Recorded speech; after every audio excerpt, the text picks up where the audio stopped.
Hormuz প্রণালীর অচল অবস্থায় মুখ থুবড়ে পড়েছে বিশ্ব জ্বালানি বাজার। সেই মূল্য চুকাতে হচ্ছে বিশ্বের অনেক দেশকে। এরপরও ইরানের সঙ্গে বিবাদ মেটানোর পরিবর্তে আরও উস্কে দিচ্ছে যুক্তরাষ্ট্র।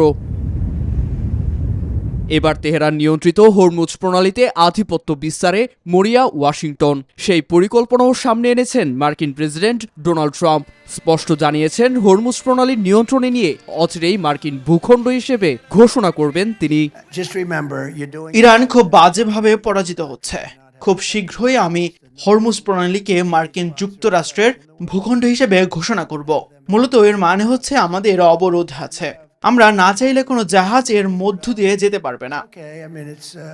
তবে এমন হুমকি ধমকিতেও সার্বভৌমত্বের লড়াইয়ে অনড় তেহরান। সাফ জানিয়েছে হরমুজ প্রণালী পুরোপুরি তাদের নিয়ন্ত্রণে এবং চাপ সৃষ্টির চেষ্টা করলে হরমুজে আরও কঠোর বিধিনিষেধ আরোপ করবে তারা। এছাড়া কোনো শক্তির কাছেই ইরান নতি স্বীকার করবে না বলে সতর্ক করেছে উপপররাষ্ট্রমন্ত্রী কাজেম ঘারিবাবাদি।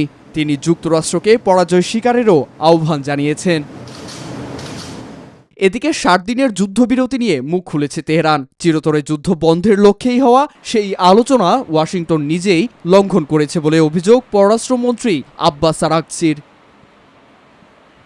অপরদিকে তেহরানকে কাবু করতে অর্থনৈতিক নিষেধাজ্ঞাকে হাতিয়ার বানাচ্ছে ওয়াশিংটন। তবে এখানেও মার্কিন প্রশাসন ব্যর্থ হবে বলে মত স্টিমসন সেন্টারের জাতীয় নিরাপত্তা সংস্কার কর্মসূচির পরিচালক ড্যান গ্রেজিয়ারের।